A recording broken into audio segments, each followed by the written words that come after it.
And you can see that this tool is really good. Like literally it removes all the haze.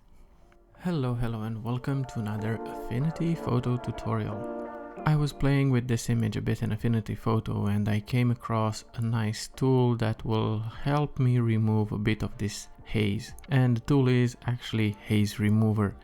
Affinity has this filter for a while now and is working perfectly. If you want to see the video where I took this photo, I'm gonna link it in the description below, and I think somewhere around on the right top corner of the screen will appear. So click on that if you want to see it. Right, so let's go ahead and try the tool. So first thing that I'm gonna do is I'm gonna create a duplicate of this layer. So I'm gonna do Command or Alt J, and that will create a duplicate, or you can right click and you have here duplicate layer. From here, let's click on the top layer that we've done and I will rename it Haze Tool. From here, go filters and you have Haze Removal. Click on that and let's see what it does. This is a destructive filter, so that's why I created a new layer, a duplicate layer, so we can have an original image. But before you commit to this, we can see a before and after, and you can see that this tool is really good. Like literally it removes all the haze. It's doing a very good job, to be honest. Right, so let's go full view and we can play with the distance a bit. So you can see it's like, oh, the haze is going and is going and is going, and it's really cool. But actually I want the haze starting somewhere here in the tree. The strength, you can have, you know, play a bit with it.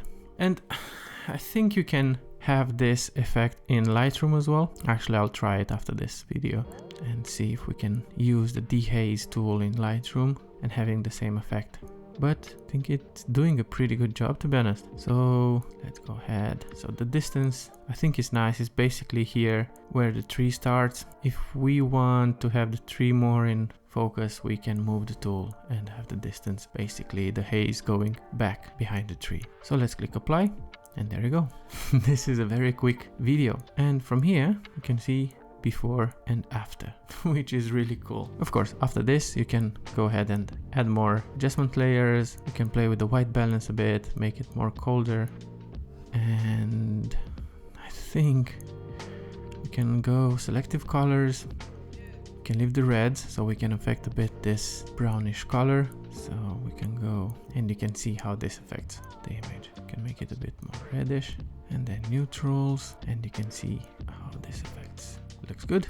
And in the video I said that I like it like a square crop of this, but of course we can do like something like this. This is the full image, this is the crop 1:1, crop the image, and yeah, we can go on and edit this image, but for the sake of this video I'm gonna stop here. So if you liked this quick tip, hit the like button and consider subscribing to my channel. I'm usually doing this type of videos every week. Occasionally I go and I take photos and I'm taking you along with me. If you have any comments or questions, please drop them below and I will reply as soon as possible. Until next time, take care and be good.